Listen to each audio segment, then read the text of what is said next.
We're coming to you from East London at the Mandla Makupula Institute, an institute that is used by the Department of Education here in the Eastern Cape, where the provincial government, led by the Premier Oscar Mabuyane, are inside these walls, where they're engaging with the taxi industry here in the Eastern Cape, trying to mitigate and find solutions to the taxi impasse, particularly the issue of scholar transport.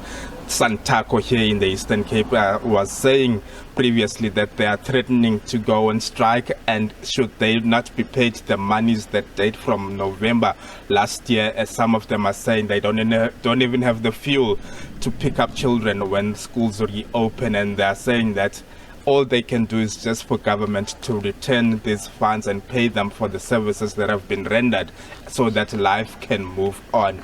But let's bring in the spokesperson of the Premier here and the spokesperson of the Eastern Cape government, Kuselwa Ranke. Ma'am, a very good afternoon to you, and thanks a lot for joining us. Why do we find ourselves here, and why haven't they been paid since November? Firstly, on behalf of the provincial government, I would like to acknowledge that we are finding ourselves in a very tight corner.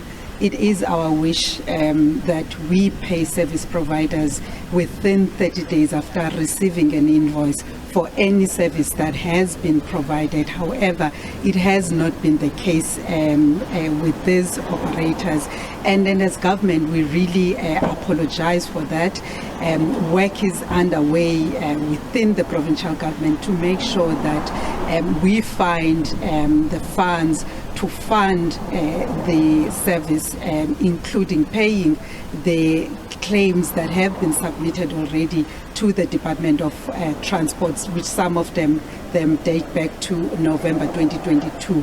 And since we have been made aware as the entire system by the Department of Transport, the matter was brought to the Executive Council for the Executive Council to discuss it and to take a view and to see how we are going to support as government as a whole the Department of Transport in making sure that they are out of the situation that they find themselves in. Santaco claims that previous talks have failed or collapsed. How hopeful are you as the government that this one will yield positive results? We are hopeful that it will yield positive results, because we understand that when it comes to the education of our children, we are all together in making sure that they go to school without any challenges. So we are dealing with not just business people, we are dealing with parents, and we're hoping that part of what they will be looking at and considering is to make sure that all of us create an environment where learners are able to go to school and where learners are able to be educated by their teachers. So there's quite a lot of work that government has done, as I've said before, in terms of resolving the main challenge, which is the issue of budget. And the Premier will then be part of what will be happening in these meetings is to update them in terms of where government is at, and to see all of us as to when we will be able to pay as government. So there have been talks even before this one.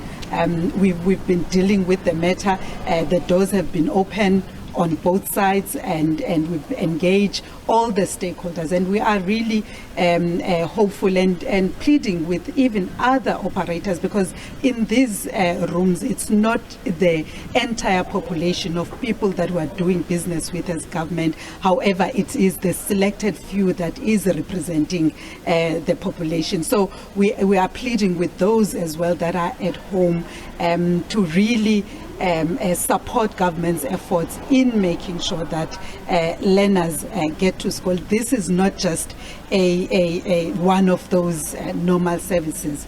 It is a service that is really about making sure that our kids, especially the rural kids, do have access to education. Even the policy itself, it is founded really on making sure that we create access to basic education for our children. And therefore, we are really hopeful that after all the talks, after all the engagements that we've had today, we will find a solution, and together we will make sure that as 7 o'clock or 6 o'clock tomorrow, we are able to ferry the kids from their villages, from their townships to the schools that they are going to. Lastly, talking about the policy surrounding scholar transport, with these loopholes of not them being paid, surely it needs to be improved, and those some of the things that should be discussed here so that we don't find ourselves here even next year. What's your view on that policy? The policy on its own, remember that in the main it is saying that we are referring to, as government, children that are staying within a 5-kilometer radius, that are staying beyond the 5-kilometer radius to their schools. So it's just trying to close the gap and make sure that the learners do not walk very long distances. Secondly, we accommodate learners as well that would be perhaps moving through dangerous areas. However, from the briefing that we had from the Department of Transport in the last week, we have been informed that going into the next bid or going into the next contract, we would understand that there are, at this stage, we are going towards the end of the current contract. So going into the next contract, we are looking at some of the challenges that we have experienced over the 3-year contract and seeing how are we going to make sure that we improve. And some of the things that we are engaging on is to say there must be some compensation perhaps for those that are transporting children in rural roads, meaning that the gravel roads, so there should be a differentiation between those that are traveling on gravel roads and those that are using tar roads. So we're looking at various aspects and to make sure that the service is improved, to make sure that the relationship between government and the service providers is improved. But ultimately what we want to see is a situation where each and every day learners are transported and there is a record, so that also on the side of government we are able to improve in terms of accounting on how we have utilized the funds that we get. Thanks a lot for your time, ma'am. Well, that was Kuselwa Rangi, the spokesperson of the Eastern Cape government. Should talks fail here, behind us around 130,000 learners will be affected, something they say they will work tirelessly to avoid. Back to you in studio.